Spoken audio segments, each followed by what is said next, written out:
Hi, Richard Dodson here from tactfulselfpromotion.com.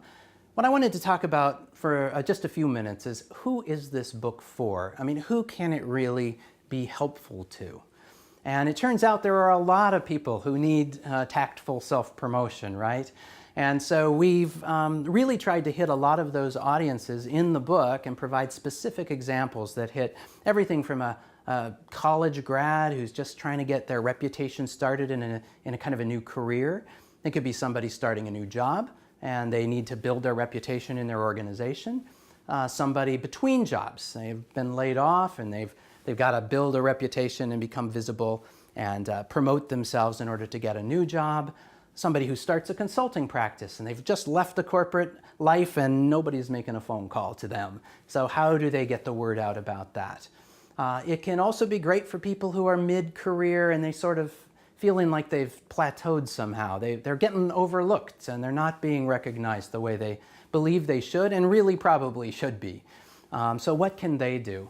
And finally, even executive level that are having a hard time breaking into that more senior level, or even somebody who wants to get on a board of directors. You know, they have to promote themselves and find ways to do it. So it's a broad audience, and we struggle with how do we communicate to so many different people. We didn't want to write a book that was just for college kids, or just for mid-career, or just for consultants, or and just for the people in the gig economy, right? I mean, that's another big audience where people are contracting and doing different, and they're always having to promote themselves.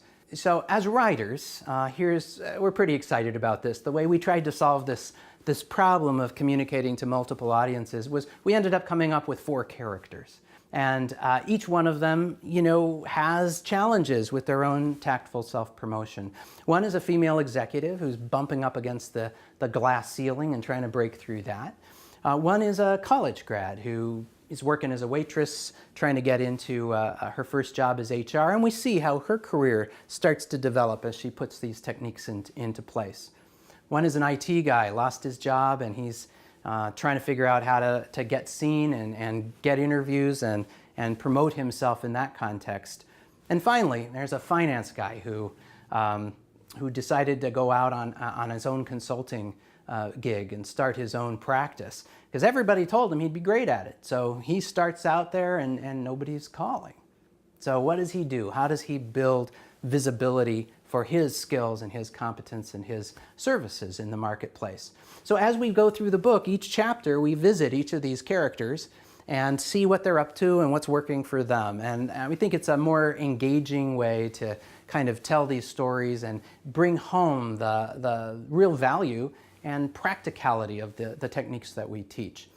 And in the end, we bring them all back and Nancy and I have a chat with them and find out what they're doing and how their careers are unfolding. So we think that's kind of fun, and I wanted to share that with you. So if you're in a position where you're thinking it would help to have people know who you are and what you could do for them, I think that what we're offering should really, hopefully, give you some structure and ideas and real practical advice about how to get that visibility and get in charge of your career so you can get what you want out of your career and your life.